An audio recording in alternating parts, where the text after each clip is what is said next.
네, 고린도서 10장 4절 5절 말씀 시작. 우리의 싸울 무기는 육신에 속한 것이 아니요 오직 어떤 견고한 진도 무너뜨리는 하나님의 능력이라. 모든 이론을 무너뜨리며 하나님 아는 것을 대적하여 높아진 것을 다 무너뜨리고 모든 생각을 사로잡아 그리스도에게 복종하게 하나니. 아멘. 영적 전쟁은 사상 전쟁입니다. 이 사상 전쟁에서 승리를 해야 진정한 승리가 있습니다. 그런데 이 성경적 사상, 성경적 사고를 가장 대적하는 것이 뭐냐? 이게 인본주의입니다. 오늘은 인본주의에 대해서 좀 하려고 합니다. 특별히 세속적 인본주의에 대해서 하려고 합니다. 이 세속적 인본주의는 너무도 많이 퍼져 있어서 또 학교에서 우리가 배웠던 것들이 세속적 인본주의이기 때문에 이것은 정말 아주 깊이 알아야 될 필요가 있습니다.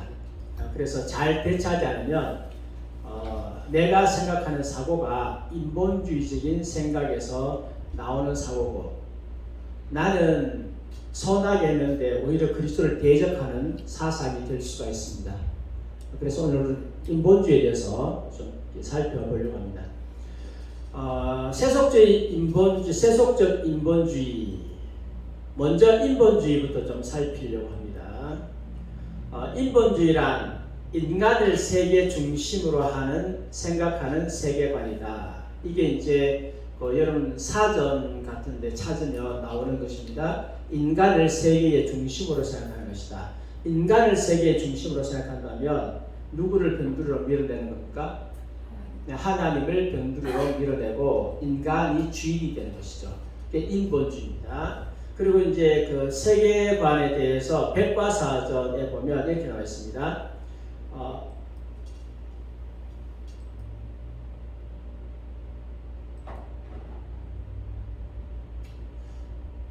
인본주의란 여기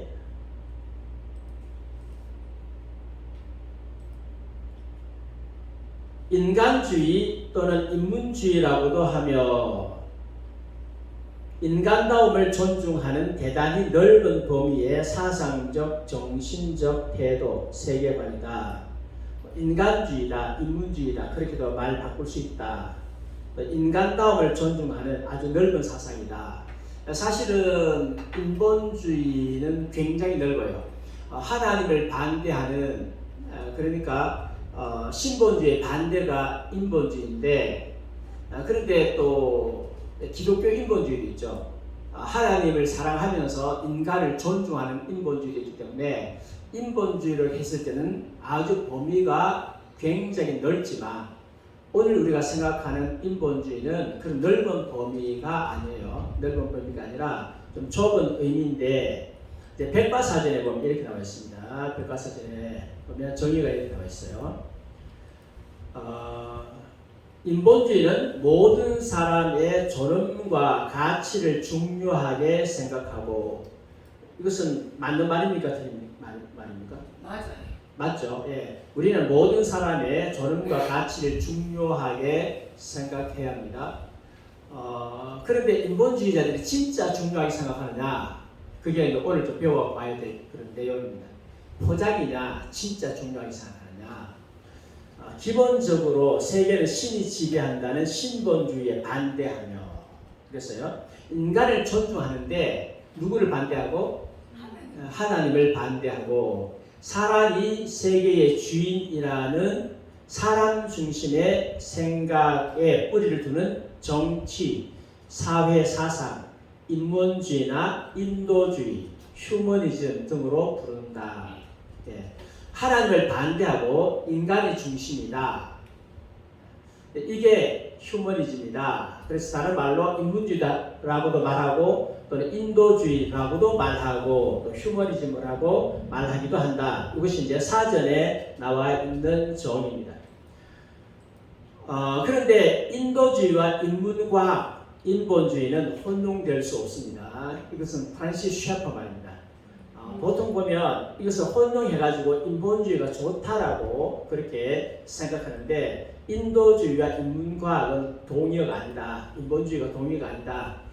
인도주의는 사람에게 친절하고 도움을 줌으로써 사람들을 인간적으로 대하는 것이고, 이게 당연히 그렇게 해야 되죠. 인문과학은 문학, 예술, 음악 등을 연구하는 분야이다.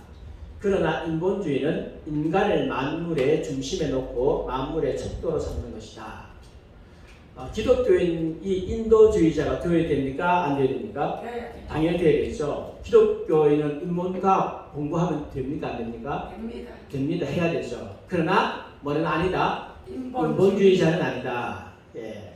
그래서 인본주의와 또 인도주의, 인문과학은 함께 혼용될 수 없는 것입니다. 그리스도인들은 모든 사람들 가운데 가장 인도주의적인 사람이어야 하고 인문과학에 관심을 가져야 하지만, 성경과 인간의 참모습에 대하여 그릇되고 파괴적인 인본주의는 확고히 반대해야 한다. 당연히 우리가 인문과학에 관심을 가지고 학문 발전에 더 기여하고 예술도 해야 되고요.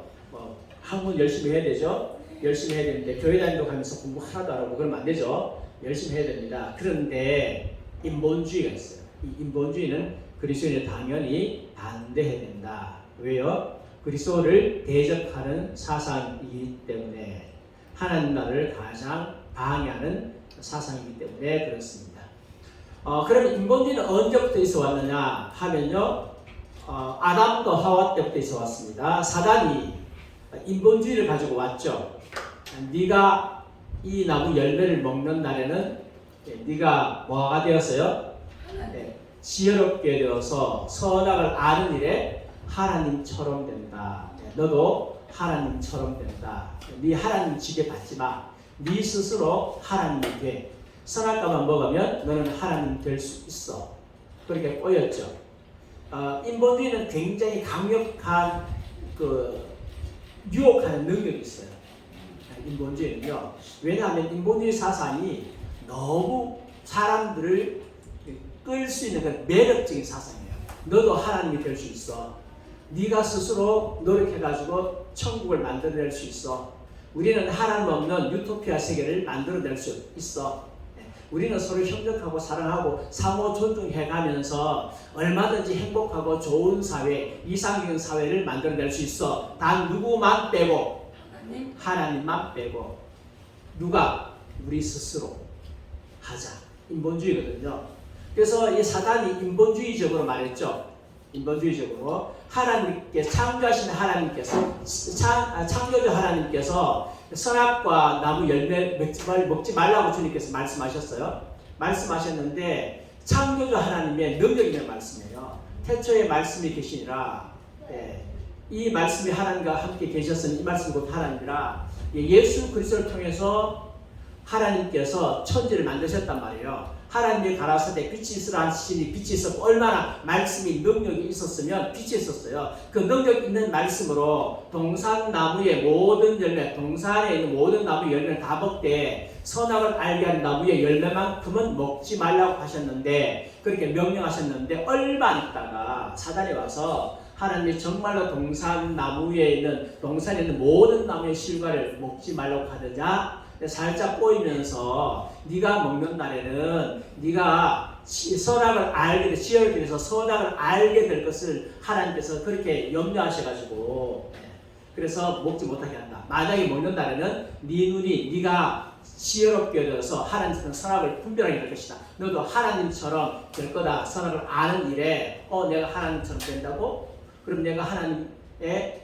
다스림 받을 필요 없네? 내가 주인이 되는 거네? 그래서 그 나무 열매를 보니까 먹음직하고 보암직하고 지혜롭게 할 만큼 아름답게 탐스럽게도 한지라 그렇게 느껴진 거죠.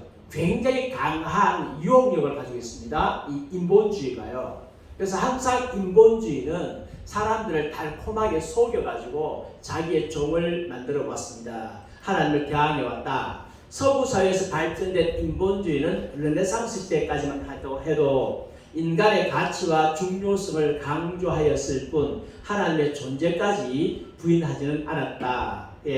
그 르네상스 시대의 인간의 가치에 대해서 아주 많이 강조를 했어요. 그래서 실제적으로 굉장히 문화가 발전되었지만 그러나 그 사람들이 뭐 레오나르도 다빈치라든지 또는 라파엘로라든지 미켈란젤로라든지 뭐 단테라든지 이런 사람들이 하나님의 존재까지 부인해가면서 한 건 아니거든요.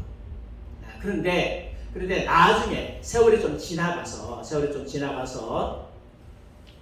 20세기가 됐어요. 20세기가 접어들면서 과학주의를 토대로 한 인본주의, 과학만능주의죠. 과학주의를 토대로 한 인본주의는 하나님의 존재를 전적으로 부인하는 세속적 인본주의로 발전하게 된다. 그래서 이 세속적 인본주의는 거대한 힘이에요. 하나님을 대항하는 거대한 힘입니다. 아주 조직적으로 하나님을 대항하기 위해서 조직화시켜요. 이것이 20세기의 인본주의다. 세속화된 인본주의다. 그래서 우리가 지금 경계해야 되는 것은 바로 세속화된 세속적 인본주의라고 이야기를 할 수가 있습니다. 세속적 인본주의를 가장 잘 설명하는 두 용어가 있습니다. 첫 번째, 세속적 인본주의는 자는 뭐다? 무신론자이다. 그들의 믿음의 핵심은 뭐가 없다고요? 신은 없다. 그래서 세속적 인본주의자가 되려고 하면 신의 존재를 인정하면 안 돼요. 하나님이 계시다면 그 사람은 세속적 인본주의자가 될 수 없습니다. 그래서 세속적 인본주의자들은 하나님이 없다라고 선언을 해야 되고, 두 번째는 하나님이 없기 때문에 현실에서 뭐도 없다? 초자연적인 영역도 없다. 기적이 없다. 그래서 기도는 필요하다, 필요 없다?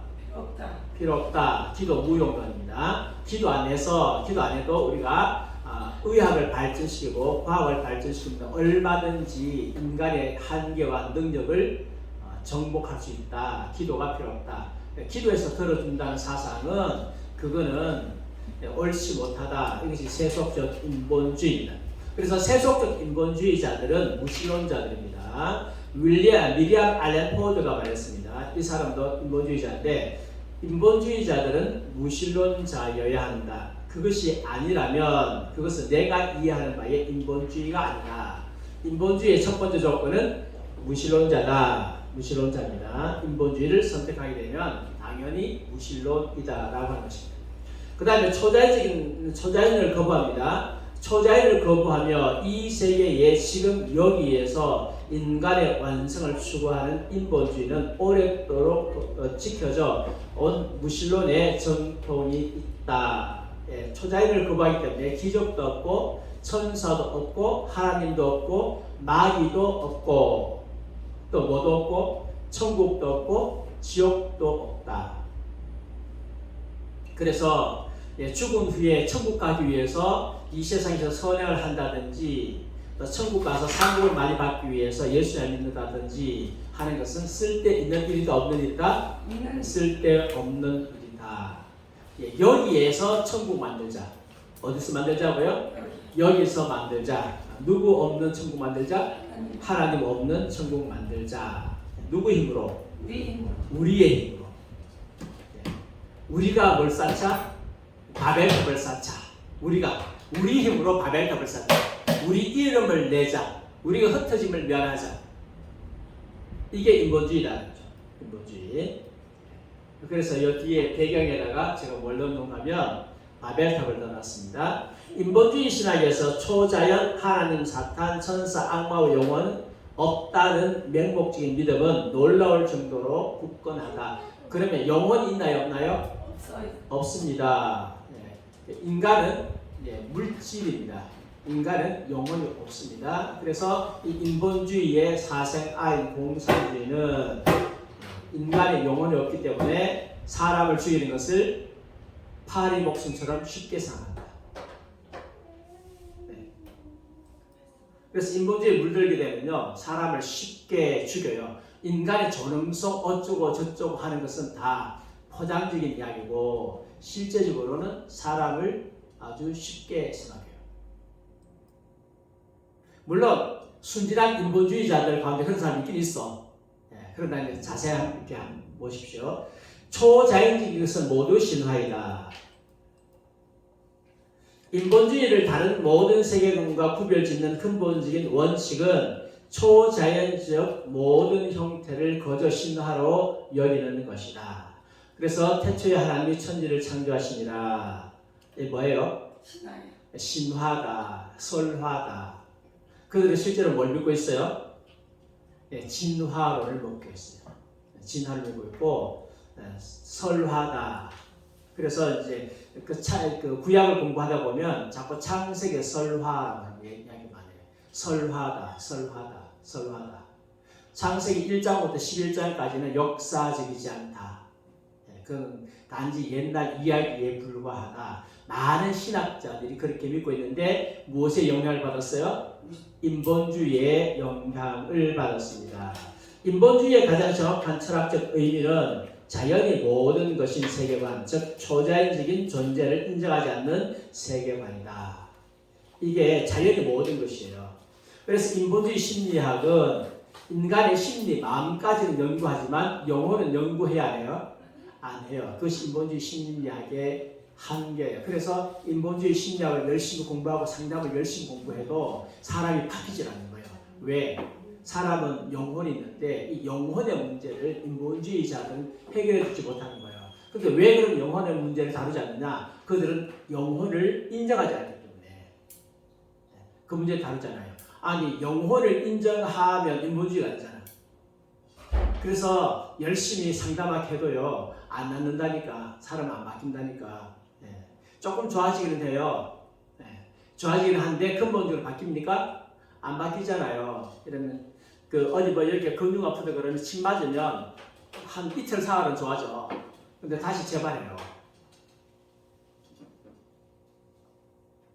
왜냐하면 침이라고 하는 것이 물론 뭐 어떤 부분은 한 대 맞아도 다 나을 수도 있긴 하지만 많은 경우는 이 단기 효과거든요.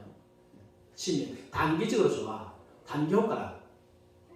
근데 실제적으로 그런 부분들이 나으려고 하면 쏙까지 다 치료해야 되거든요. 5.6% 같이 치료해야 되거든요. 약도 먹고 해야 되는데 침만 가지고 안 된단 말이죠. 인본주의자들은 영혼의 문제를 인정하지 않거든요. 인정하지 않기 때문에 결국은 사람을 고쳐내지 못해요. 분석은 잘해요. 자, 그 다음 보겠습니다.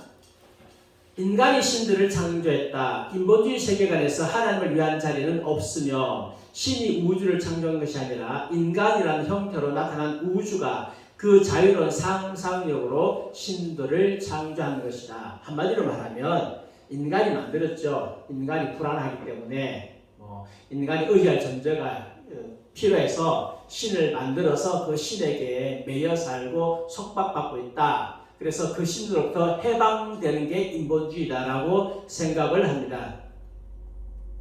하나님 자신이야말로 인간의 신격화된 형태이다. 인간이 스스로 잘 할 수 있는데도 불구하고 연약해가지고 신을 만들었고 섬긴다라고 합니다. 한마디로 말하면 신은 있다 없다? 없다. 우주의 창조가 신적 행위가 아니다. 오히려 우주의 존재를 설명하기 위해 신의 개념을 발명하는 것은 인간과 인간의 창조적 상상력이다. 네, 콜리스 라몬트가 말하는 것 같아요. 넘어가겠습니다.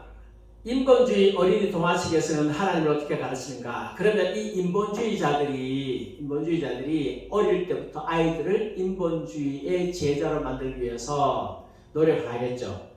그래서 아이들이 읽고 있는 대부분의 책들은 무엇에 근거한 책들? 인본주의에 근거한 책들입니다. 인본주의자들은 많은 책들이 아예 하나님에 대해서 언급하잖아요. 하나님에 대해서 언급하지 않고 그렇지만 그렇다고 해서 언급하지 않는 게 아니고 서서히 하나님에 대해서 언급을 해요. 하는데 이렇게 합니다. 신은 용이나 선녀와 같은 신화적 피조물이지 인간이 인도나 구원을 구해야 할 대상이 아닌 것은 분명하다. 그래서 이제 인본주의자들 쓴 동화책에는 그 신화적 피조물로 표현합니다. 신화적 피조물로 어릴 때부터 아이들을 그렇게 훈련을 시킵니다.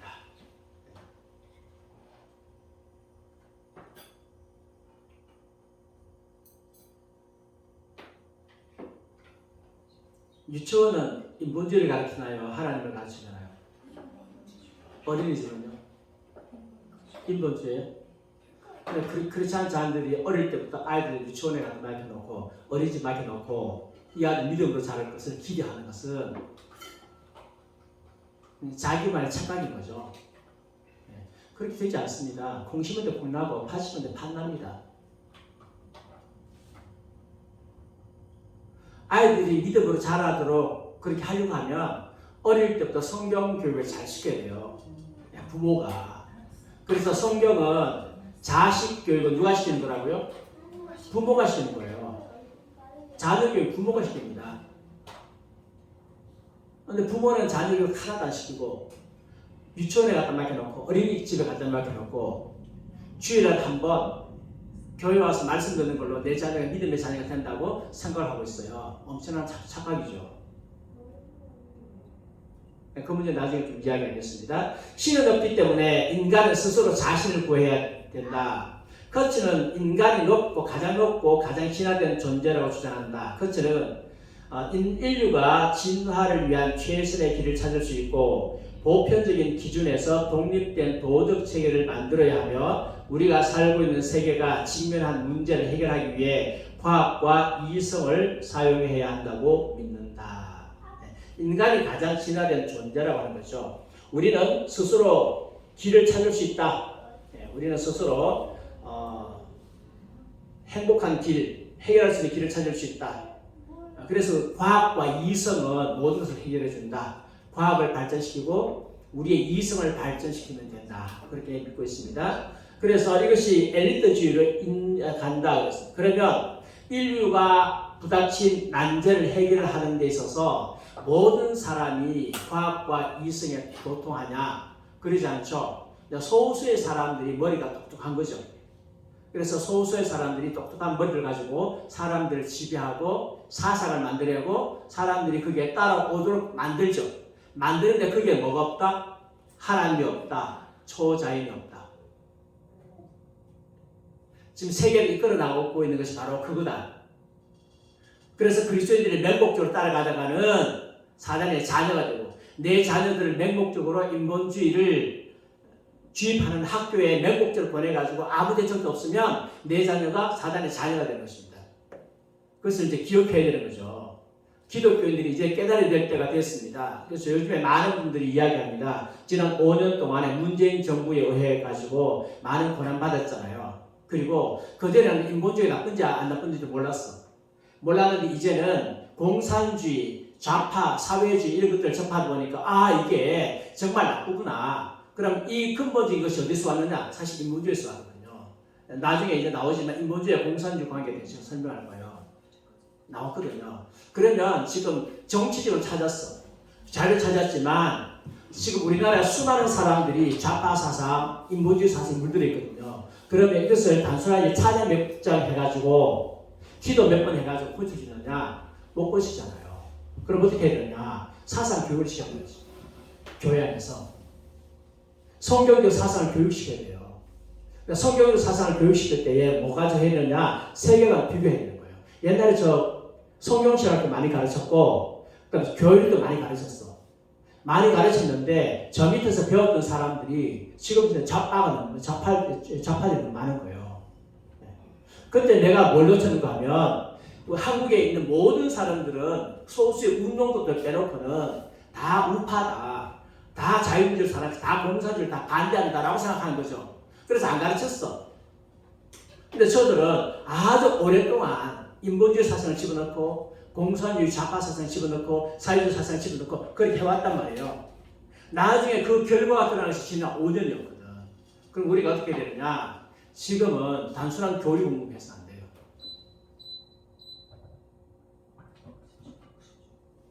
세상에 어떤 사상을 가지고 교회를 침투해가지고 교인들의 사상을 오염시키고 아이들 사이의 사상을 오염시키는가를 분명히 알아야 되거든요. 굉장히 중요한 부분입니다. 그래서 뭘 해야 되느냐? 세계관 공부를 해야 돼요. 세계관 공부. 굉장히 중요한 거예요. 그래서 제가 이것 해가지고 지금 유튜브 올리거든요. 올리는데 1각은 한 140명 정도 나더라고요. 근데 2각은 거의 하지만 40몇 명인가? 보고 있는데 계속 올리는 거죠. 많이 소개하십시오. 특별히 중고등학생들 많이 들어야 돼요. 알아야 돼요.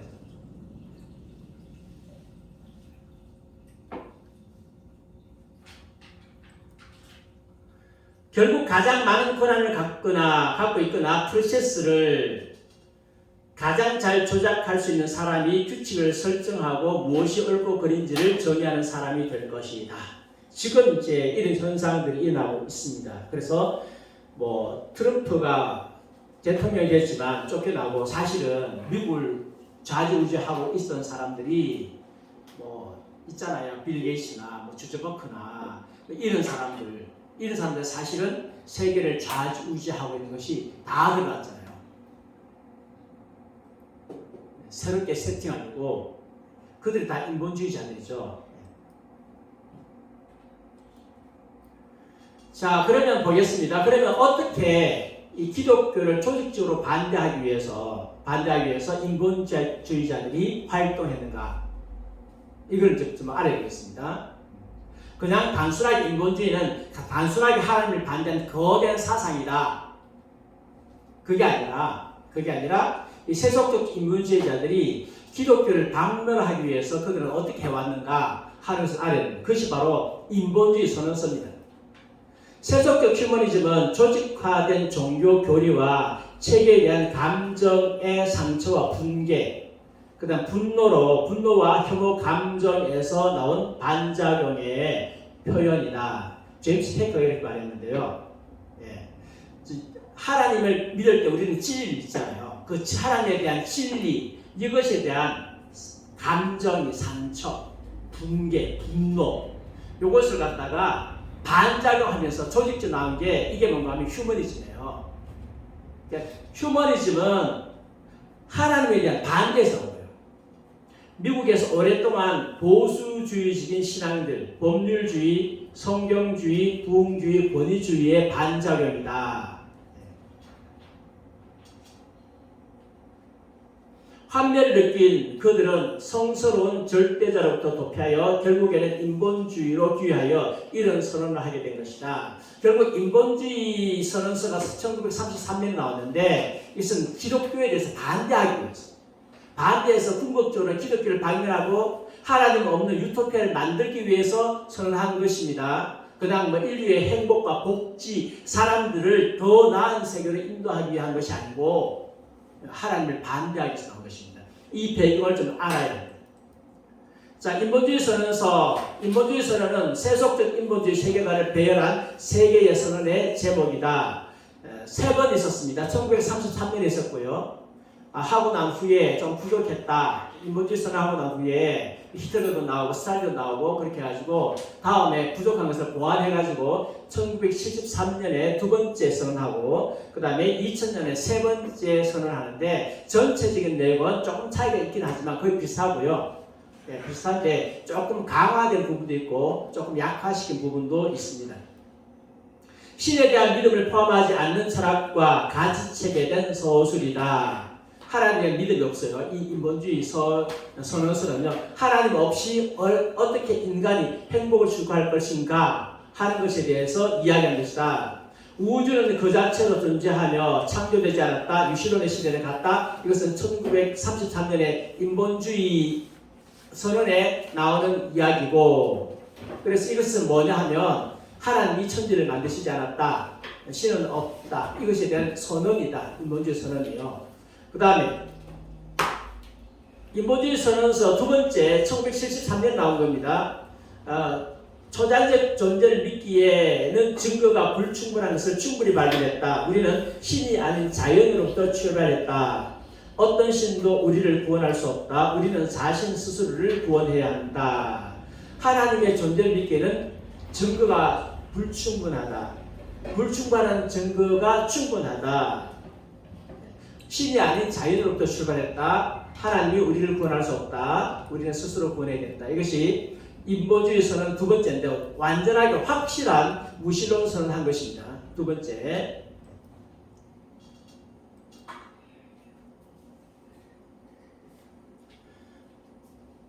우리는 유명한 인본주의자의 말입니다. 한번 보십시오. 우리는 인본주의 교육을 받고 자랐으며 우리의 자녀들 또한 인본주의 교육을 받는다.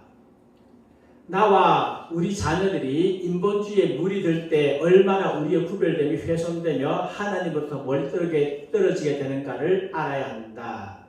인본주의자 이야기는 조금 이따 하고요. 학교에서 가르치는 게 인본주의예요. 맞죠? 학교에서 가르치는 것은 인본주의고 인본주의 선언에 의해서 가르치는 거예요. 1933년 그 선언에 의해서 가르치죠.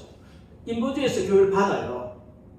그러면 내 자녀가 학교 들어가는 순간부터 시작해가지고 계속해서 인본주의에 쇠뇌를 당하는 거예요. 계속해서 쇠뇌를 당하고 나중에 초등학교 졸업하고 중학교 가고 이제 아이들이 초등학교 때는 왕창 옛날에는 요즘 주일학교는 잘 없지만 옛날에는 주일학교인데 북적북적했어요. 근데 중학교 가면 애들 떨어져. 중학교 가서 고등학교 가면 또 떨어져. 대학교 가면 또 떨어져. 대학교 졸업하면 거의 다 떨어져.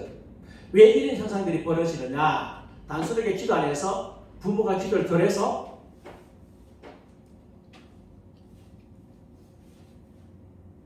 그거 아니죠. 아이들을 방치한 거예요. 아이들은 계속 학교에서 인본주의 교육을 계속 받고 있는데 교회에서는 하나님을 제대로 가르치지 않는 거지. 부모가 하나님 제대로 가르치지 않는 거지. 그러니까 내 자녀가 나중에 고등학교 졸업하고 대학교 들어가고 졸업하고 나면 인본주의자 되는 게 당연하고 하나님 버리는 게 당연한 거예요. 교회가 이 부분에 대해서 너무나 무관심하게 있었습니다. 요즘 젊은 애들이 설교 안 좋아하잖아요. 수련회 가서 이번에도 수련회 가서 설교 몇 번 했는지 모르겠지만 애들 설교 안 좋아하거든. 애들 뛰노는 거 좋아하거든. 그러니까 계속 뛰노는 쪽으로 찾아서 뛰노는 쪽으로 열심히 하는 거야. 열심히 하고 눈물 좀 빼고 나면 은혜 받았다, 됐다. 안 된 게 아니죠. 사고는 하나도 안 바뀌었잖아요. 생각 하나도 안 바뀌었잖아요. 바꿔줘야 되죠. 왜? 학교에서 계속 인본주의 뭘 먹고 있잖아. 하나님으로부터 멀리 떠나게 됩니다. 인본주의 뭘 계속 먹으면 세속적 휴머니즘은 현재 공립학교에서 전형적인 종교이다. 세속적 휴머니즘은 일종의 종교이다. 종교예요.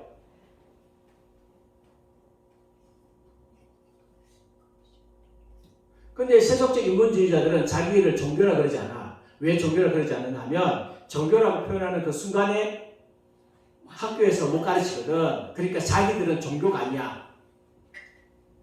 실제적인 종교인데. 이와 같이 교육은 휴머니즘의 가장 강력한 동반자이다. 그리고 모든 미국의 공립학교, 한국도 마찬가지고요. 학교는 뭘 가르친다? 인본주의를 가르친다. 그래서 이 인본주의자들이 무엇을 통해서? 학교를 통해서 휴머니즘을, 인본주의를 공부하는 거예요. 학교를 통해서. 부모들은 내 자녀 학교 보내잖아요. 그것도 비싼 등록금 주고 수업료 주고 국가에서 의무교육 시켜가지고 아이들 보내잖아요. 아이들 들어오라 그러잖아요. 그러면 말하냐? 인본주의 교육을 시키는 거예요. 우리는 대책도 없고.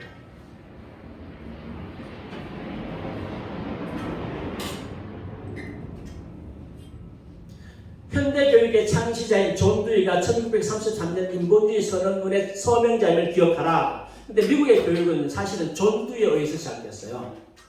존 두이의 영향에서 미국의 교육이 다 이루어지고 있는데 존 두이가 인본주의자예요. 그러니까 학교에 인본주의 선을 깔아는 거죠. 한국도 똑같아요. 세계 대부분의 나라가 인본주의에 의해서 아이들을 가르치고 있습니다.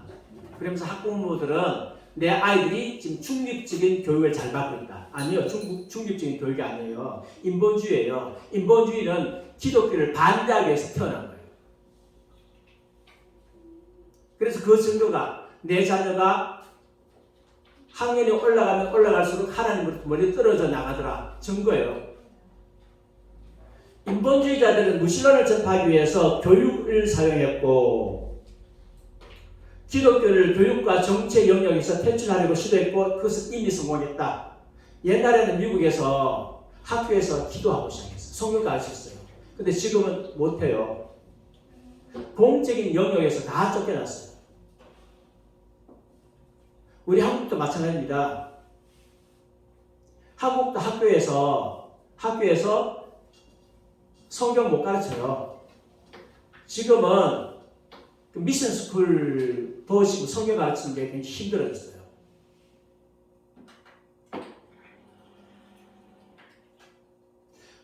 우리는 우리의 자녀들을 인본주의 무신론으로부터 구출하기 위해서 뭘 해야 된다? 특단의 조치를 취해야 된다. 예, 취해야 되죠. 특단의 조치를 취해야 된다. 그래서 요즘에 이것을 깨달은 부모님들이 많고 목사님들이 많아요. 그래서 요즘에 한국에도 대안학교 운동이 시작됐어요.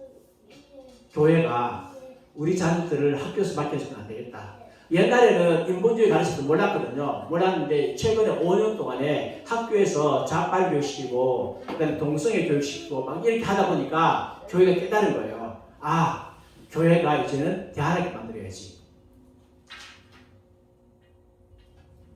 다양성입니다. 미국의 홈스쿨, 기독교 서클, 기독교 학교 이런 학교들이 막 많이 생겼죠.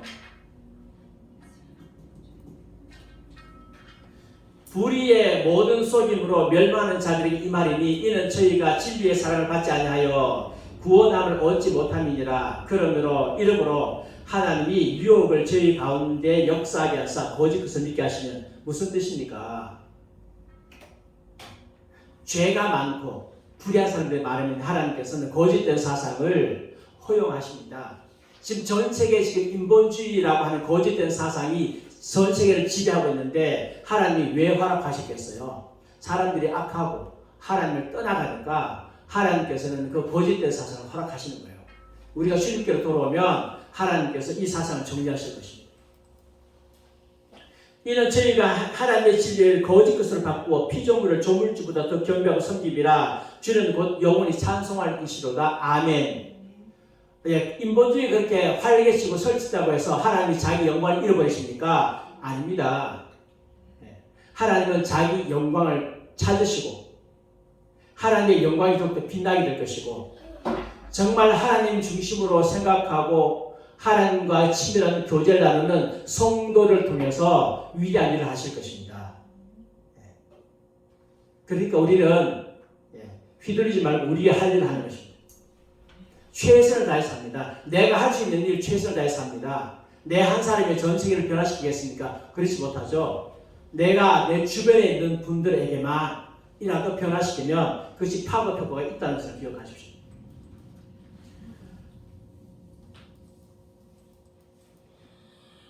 (1933년과 1973년에) 거짓말이 인본주의 선언문에 선언되었다. 우리는 하나님의 관점에 비추어서 그들의 기본 교리를 이해해야 한다. 2003년인가도 됐습니다. 3번 있었어요. 자, 그러면 이제 인본주의 선언문을 좀 살펴보려고 합니다. 이 선언문은요, 가장 기초적인 것인데 1933년에 나온 선언서입니다. 이것이 가장 기본적인 골격이고 그 뒤에 나온 것은 여기다가 조금 추가해놓은 것에 불과하니까 이것만 알아도 충분할 것 같습니다. 첫 번째, 종교적 인본주의자들은 우주는 창조되지 않고 스스로 존재하는 것이라고 생각한다. 맞아요? 아니죠. 예. 스스로 존재한다고요? 우주가요? 네, 이거 진화론에 근거하는 것이죠. 그들은 진화를 믿고 있죠. 예. 인본주의는 인간 자율의 한 부분이며 지속적인 발전 과정의 결과로 출현했음을 믿는다. 뭐예요? 진화다. 하나님의 창조하신 아니라 자연의 일부분이다. 진화되었다. 이게 인본주의입니다. 세 번째, 생명에 대한 유기적 관점을 가지고 있는 인본주의자들은 육체와 마음의 전통적인 이분법은 거절되어야 함을 믿는다. 여기 마인드인데요. 실제적으로 성경적 용어로 말하면 여기죠. 이분설, 뭐예요? 인간은 뭐로 되어 있다? 영과 육으로 되어 있다. 영과 육으로 되어 있다. 예, 영혼과 육으로 되어 있다. 이게 전통적인 기독교 사상이에요. 물론 뭐 기독교 안에 이분설이냐 삼분설이냐 있지만 지금은 그거 이야기하는 시간 아닙니까? 어쨌든 간에 영혼과 육신으로 되어 있다. 예, 영혼은 하나님과 교제하는 마음의 기관이다. 하나님과 교제하는 기관 영혼이에요. 그 영혼은 죽어서 천국 가요. 우리 죽으면 천국 가는 것은 영혼이에요. 예. 육신은 어디로 갑니까? 땅에 묻혀요. 나중에 예수님 재림하시면 육신과 영혼이 합해가지고 새 사람으로 바뀌어요. 그래서 새하늘과 새 땅에는 육신과 영혼이 동시에 들어가요. 새 사람이 되어서 들어갑니다. 예. 이것이 전통적인 기독교예요. 그런데 인본주의자들은 뭘 무시합니까? 영혼을 무시해요. 영혼은 없다. 그럼 뭐밖에 없어요? 육체밖에 없다. 물질밖에 없다. 그러면 영혼은 뭐예요? 영혼이라는 게 없죠. 그래서 그것들을 기껏 해봤자 마음까지 이야기하죠. 심리까지는 이야기합니다.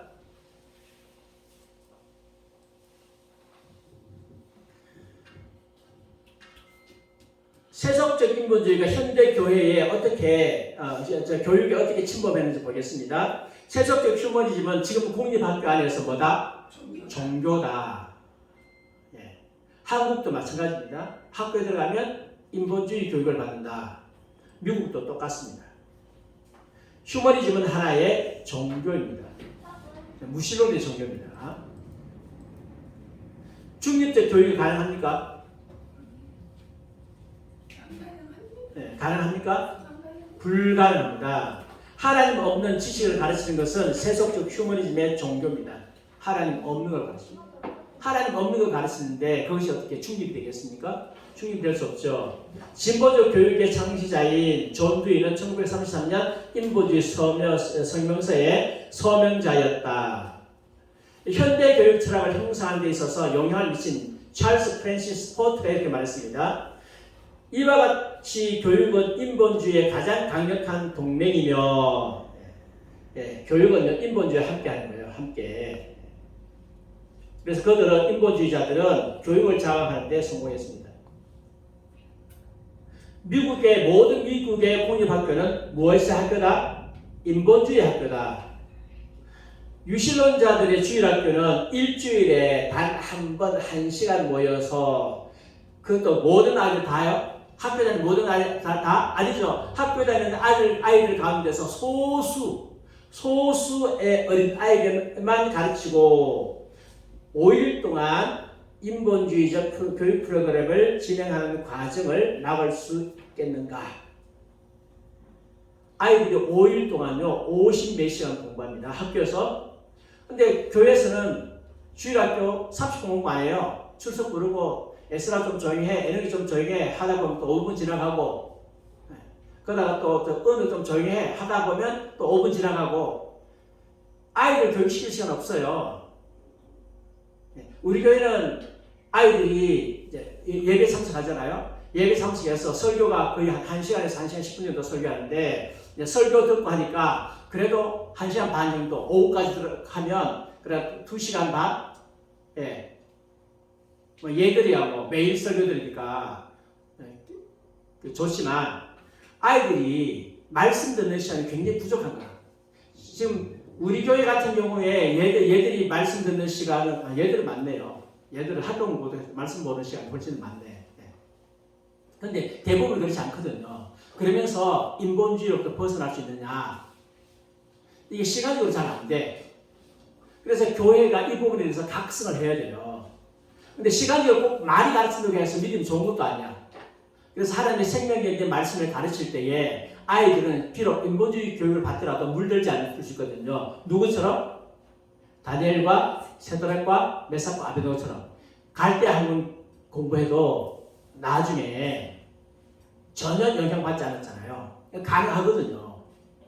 그래서 인본주의 교육을 받지 말라가 아니에요. 받지 말라가 아니라 받지만 교회에서 성경 교육을 철저하게 잘 가르쳐야 되고 가정에서 잘 가르치면 아이들이 영향받지 않을 수 있다.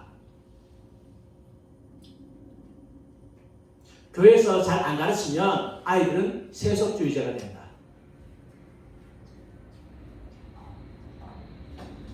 그래서 현대 교회가 감정주의를 가르치는 유갑입니다. 우리에게 감정이 있기 때문에 뭐 찬양이 있어 뜨겁게 찬양하고 뜨겁게 기도는 다 좋아요. 좋은데 말씀을 가르쳐야 됩니다. 잘 가르쳐야 됩니다. 싫어하더라도 가르쳐야 됩니다.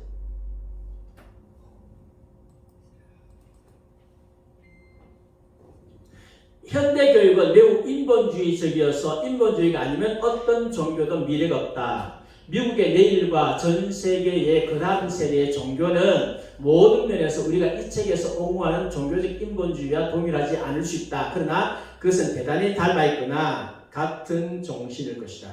모든 인본주의가 다 동일한 건 아니지만 정신은 다 똑같다.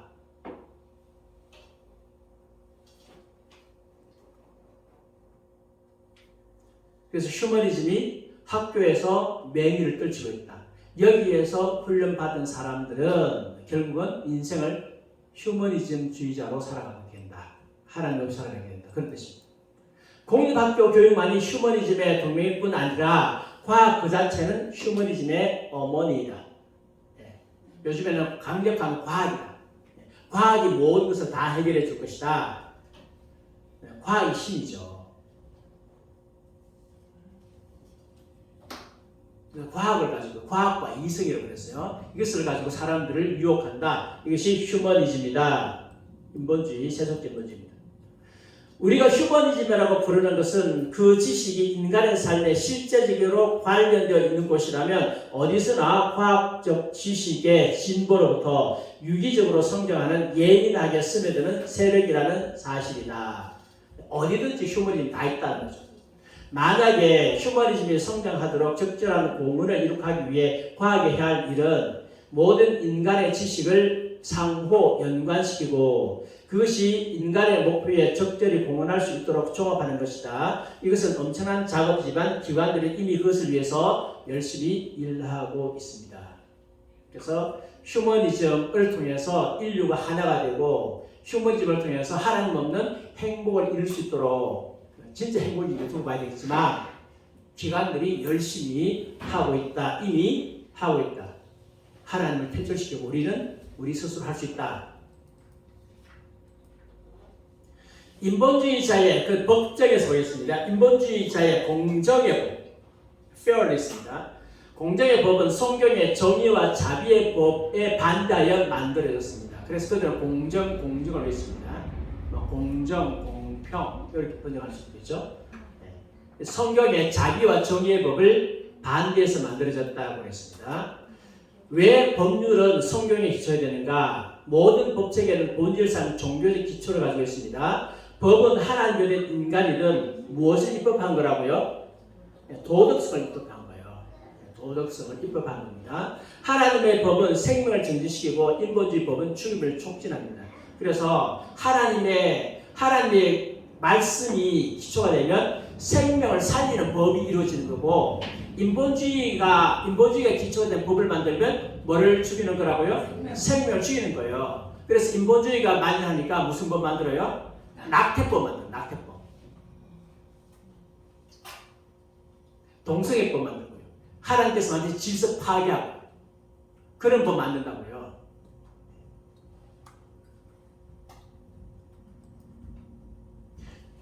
인본주의적 진화는 사람을 무엇과 같은 종으로요? 동물 같은 종으로 환원시킨다고 했습니다. 그래서 인본주의 법을 만들게 되면요, 결국은 동물 같은 법, 그런 법들을 만들죠. 군대에서 동성애도 괜찮은 법. 왜 길을 싸고 그런 법 만드는지 이해가 잘 안 갔는데 그들은 그것이 자기의 신념이에요. 사실은 하나님을 도전하는 거죠.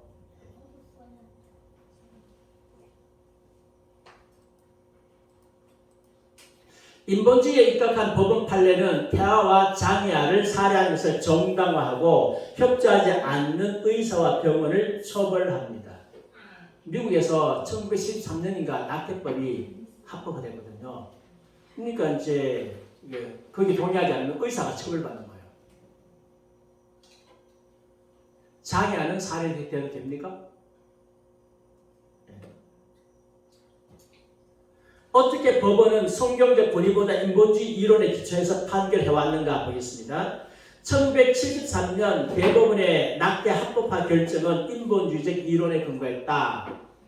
그래서 미국에서 이제 낙태 합법화가 1913년에 이루어졌어요. 그 결과 어떻게 됐느냐 보겠습니다. 뉴욕의 최고 법원은 그들의 입법부가 실제로 살 권리가 있는 사람을 결정해야 한다고 판결했다. 법원이 결정해서 너 죽어야 돼, 너 살아야 돼, 판결할 권리가 법원이 있다고 합니다.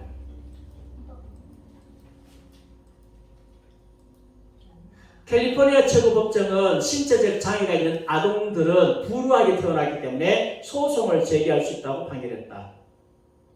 신체적 장애가 있는 아이들이 불우하게 태어났나요? 그거 자체가 인본주의예요.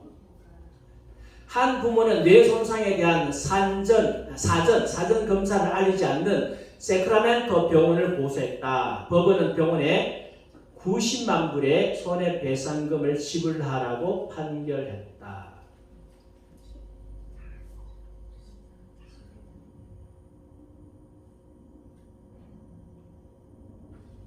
장애하면 태어나면 안 되나요?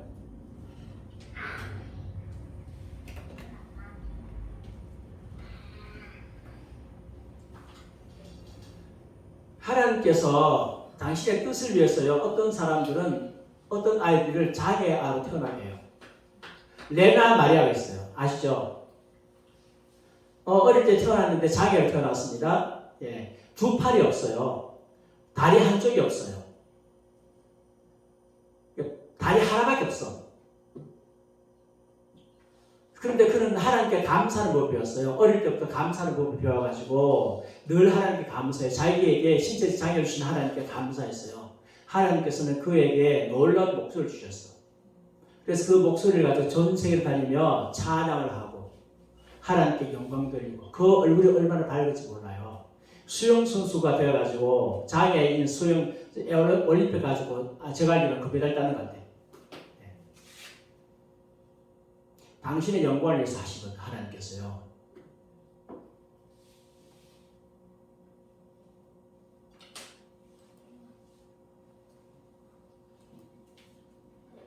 델라웨어 법무장관은 생리식염수 주사로 태아 2명을 죽이지 못한 의사가 의료법 위반 혐의로 기소될 수 있다는 의견을 발표했다. 1979년 이야기예요. 아이를 낳게 실패했어. 그 의료법 위반이야. 말 같지도 않은 것이 법이 되었어요. 뭐가 기본되니까? 인본주의가 기본되니까. 인디아나 법은 부모와 병원은 원치 않는 신생아를 굶겨 죽일 수 있도록 허용했다. 애가 태어났어. 근데 마음에 안 들어. 어떻게 한다고요? 굶겨 죽여도 된다. 근데 무슨 인권을 존중하고 인간 권리를 존중하고 상호 존중하고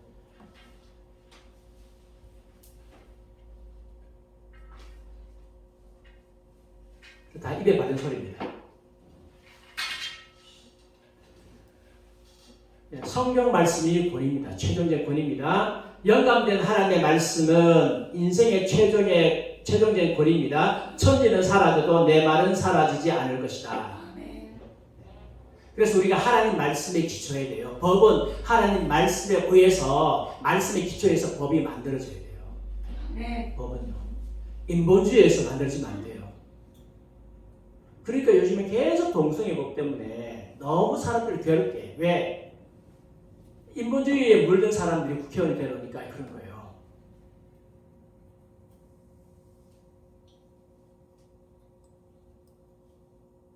네 번째 보겠습니다. 인본주의는 인류학과 역사학에 의해 분명히 모사되는 바와 같이 인간의 종교적 문화와 문명은 그가 태어난 환경과 그가 속한 사회적인 유산의 상호작용으로 인한 점진적 발전의 산물임을 인정한다. 특정한 문화에서 태어난 개인은 대부분 그 문화에 맞게 형성된다. 내가 기독교를 믿는 이유는 그 분위기에서 자라났기 때문이다. 다른 분위기면 불교 믿을 거 아니냐. 그래서 네 거는 존중받고 다른 사람도 존중시켜줘라. 서로 존중하자. 기독교가 더 낫다고 말할 수 없다. 왜? 문화적 사물이니까, 환경의 사물이니까, 종교는 환경의 사물이니까. 그래서 그들이 기독교가 왜 전 세계적인 종교가 됐느냐 하면 당연히 원래는 이 히브리인들만 믿던 부족신이었는데 이 히브리인들이 너무 싸움을 잘해가지고 그래서 주변의 나라들 다 정복해가지고 결국은 전 세계를 정복했다. 원래는 부족신이었다.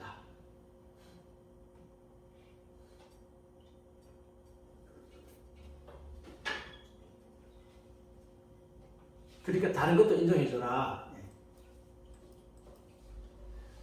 다섯 번째입니다. 인본주의는 현대과학으로 묘사되는 우주의 본질은 인간의 가치에 대해 어떤 초자연적이거나 우주적인 보장을 용납할 수 없게 한다고 주장합니다. 예. 초자연적. 한마디로 말하면 과학으로 보니까 초자연은 없다. 우리는 시대가 유실론, 이실론, 모더니즘 그리고 여러 종류의 새로운 사상들이 사라지게 했다는 것을 확신한다. 이 시대는 유실론도 없고 이실론도 없다. 현대주의도 없어졌다.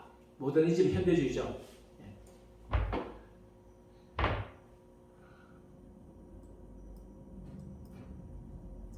그럼 한번 보겠습니다. 종교적 인본주의 지지자들이 하나님의 초자연적인 본성과 사역을 어떻게 명예를 공격하는지 주목해 보십시오. 이 공격은 그들이 하나님을 사람으로 대체했기 때문에 그들의 종교적 필요에 의한 것입니다. 그래서 왜 기독교를 하느냐 하면 그들은 무신론이거든요. 무신론이니까 기독교를 배척을 하고 대적을 해야만 자기들이 살아남는 거예요. 그러니까 기독교가 공격의 대상인 거죠. 그리스도인의 삶에서 하나님의 초자연적인 역사는 인본주의를 논박하는 가장 강력한 증거이자 논거이다. 예수 그리스도를 보라. 예수 그리스도의 삶에서 하나님의 초자연적인 그 역사가 인본주의를 논박하는 최고의 증거가 될 수 있습니다. 인본주의는 초자연을 부인한다고 했죠. 여호와의 눈은 온 땅을 두루 감찰하사 전심으로 자기에게 향하는 자들을 위해서 능력을 베푸십니다. 하나님께서 능력 베푸십니다. 하나님 없는 게 아니고 하나님이 초자연적인 능력을 베푸십니다. 이스라엘 민족이 배단 기간 동안 하나님은 용기 있는 선지자를 일으키사 그들에게 이렇게 말하게 했습니다.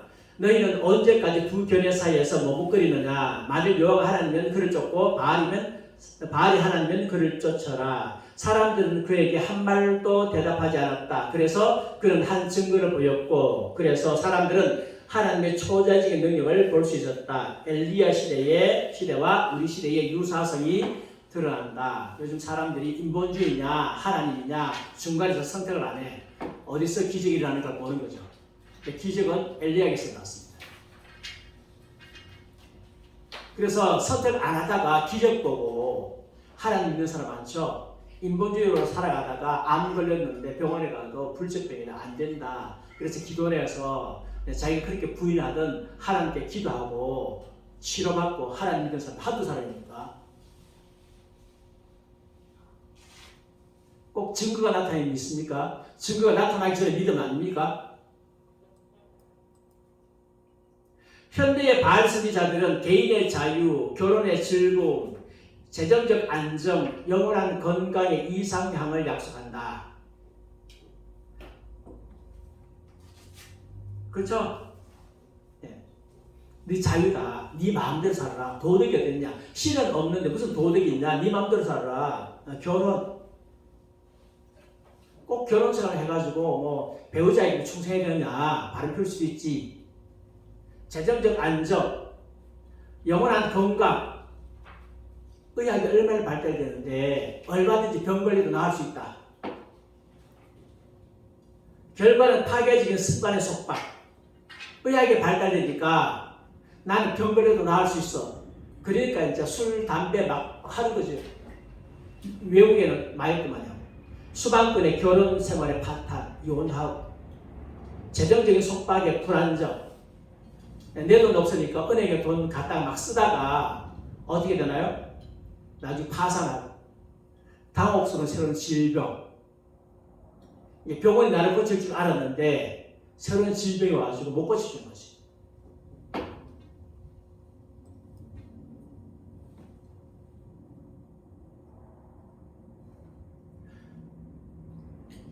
질병의 완치율은 4%에서 7% 정도라고 합니다. 의대 교수님 이야기예요. 거의 대부분의 질병은요, 관리예요. 당뇨 걸리면 낫습니까? 안 낫죠. 죽을 때까지 당뇨병 가지고 갑니다. 관리입니다. 병원에 가보십시오. 완치 안 시켜줍니다. 완치시키지도 못하고. 고혈압 걸렸어요? 어떻게 한다고요? 관리예요.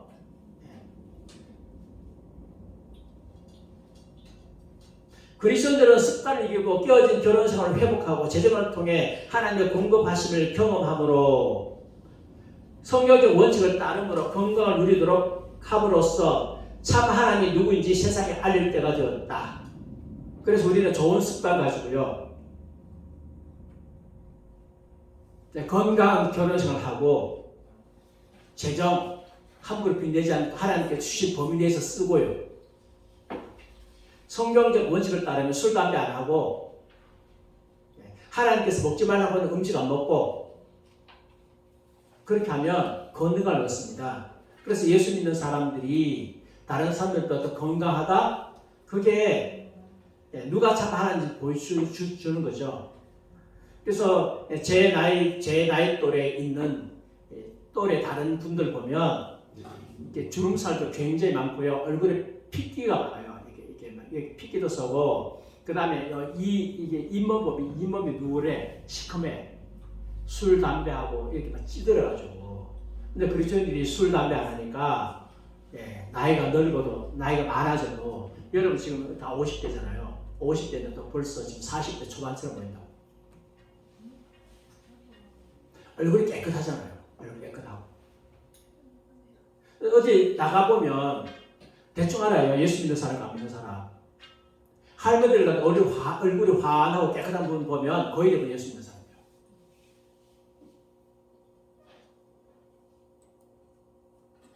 휴머니즘은 어떤 방법으로 가정의 권위 구조를 깨뜨리는가? 인본주의적 가치 명료 가정은 아이들이 하나님과 부모의 권위를 거부하도록 세뇌시킵니다.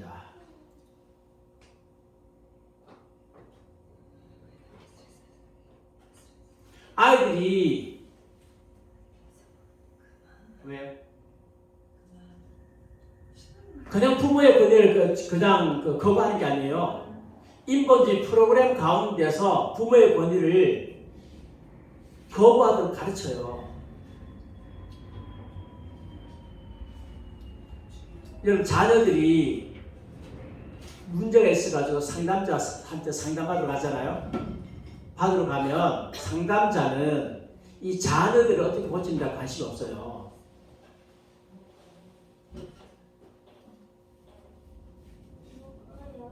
대부분의 상담자들이, 물론 다 그렇지는 않겠지만 대부분의 상담자들이 뭐라고 하는가 하면, 이 자녀들이 이렇게 번영한 것은 권위주의적인 부모 아래에서 억압을 받았기 때문에 그런 말이에요. 그래서 자녀를 자유롭게 개성 있게 키우십시오. 풀어주라고. 명령하지 말고, 순종하는 거 강요하지 말고.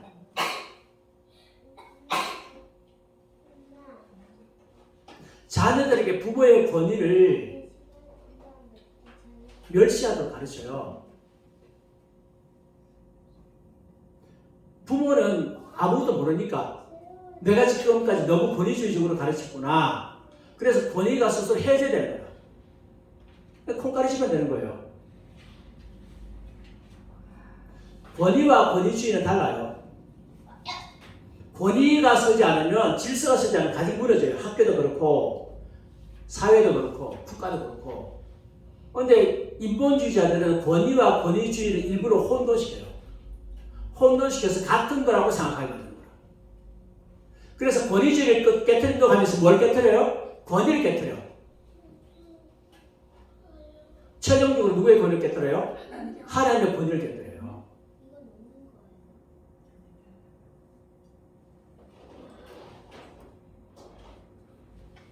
기독교 신학의 모든 영향들은 종교 분립의 개념의 잘못된 적용으로 말미암아 공립학교와 기관으로부터 제거되고 있는 중이다. 원래 미국은 청교도들이 세운 나라예요. 학교가 왜 생겼느냐? 청교도들이 원래 집에서 아이들을 홈스쿨 시켰어요.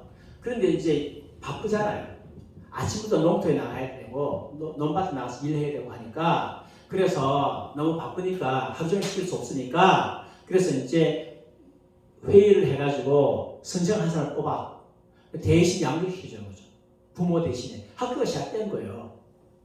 그래서 초창기에는 이 학교가 다 성경을 가르쳤어요. 요나단 에드워즈 시대 때에 하버드가 세워졌거든요. 하버드가 세워졌는데 요나단 에드워즈가 하버드 들어갔다고. 하버드 대학에 들어갔거든요. 들어갔는데 하버드 대학에 들어가서 공부할 때에 인본주의자에 들어갔어요. 학교가 갑자기 무슨 학교에 바뀐 거예요. 그래서 에드워즈는 거기서 졸업 못하고 예일 대학에 나왔어요. 다시 청교도 때 다시 예일을 만들었거든요. 예일 대학을 졸업했어요. 나중에 이 인본주의자들이 하버드, 그다음에 예일, 프린스턴, 원래 신학교잖아요. 프린스턴 다 점령을 다 한 거였어요. 싹 다 점령해가지고 학교를 다 점령해버렸어요. 그러면서 뭘 없애버려요? 하나님을 없애버려요. 정교 분리다. 하나님은 어디서만 가르쳐라? 교회에서만 가르쳐라. 교회에서 하나님 가르치고 여기는 하나님 가르치면 안 된다. 그래서 미국 사회에서 하나님이 다 제거됐잖아요. 그런데 트럼프가 하나님의 기치를 들고 나오니까 미국에 있는 크리스천들이 얼마나 좋아했겠어요.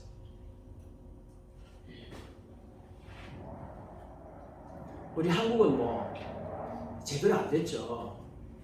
이승만 박사가 굉장히 똑똑하셨지만 이까지만 하는 것도 괜찮았지만 너무 좋았지만 사실은 조금만 더 이 부분에 대해서 좀 아셨더라면 얼마나 좋았을까. 이혼법에 잔류하러 결혼과 가족들이 파괴되고 있다.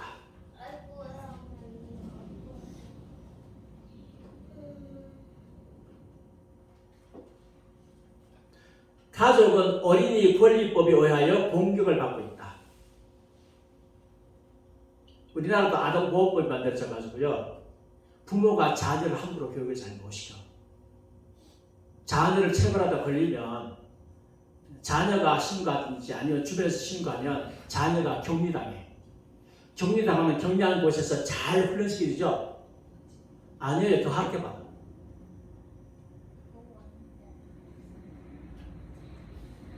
학교에서 지금 학생들을 교육하기 얼마나 힘든지 아십니까?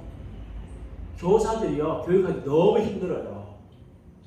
왜? 학생들 권리 보호법은 있는데 선생 권리 보호법은 없어. 그러다 보니까 선생님들이 적절한 지도가 안 되니까 선생님들도 화가 많이 나잖아요. 나니까 과잉만 해요. 과잉만. 옛날 같으면 뭐 며칠 정학 그 다음에 할 수 있는데 요즘에는 선생님들도 자기들도 보호가 됩니다. 학생하고 사제간 정이 없는 거야. 무슨 범죄 사건이 일어나면 그냥 바로 경찰에 가는 거예요. 다 인본주의자들이 들어와가지고 망쳐놨어. 그리스도인 부모들은 자기 자녀들을 경건하게 교육시켰다는 이유로 소송나오고 있어요. 미국에서 홈스쿨 하기 위해서 얼마나 법정 투쟁하는지 아십니까? 무지무지하게 법정 투쟁하고 홈스쿨 잘 얻었어요.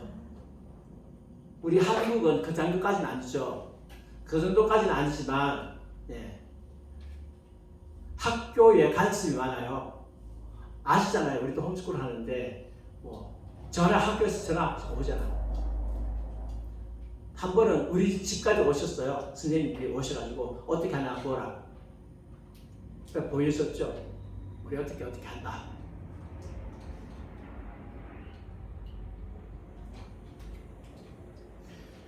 자녀 교육은 부모가 책임지고 하는 거예요. 근데 학교 선생님이 책임지고 부모가 그 밑에서 무슨 종처럼 착각하고 있어. 자기들이 하는 것처럼 착각하고 있는 거예요. 내 자녀 책임다지면서.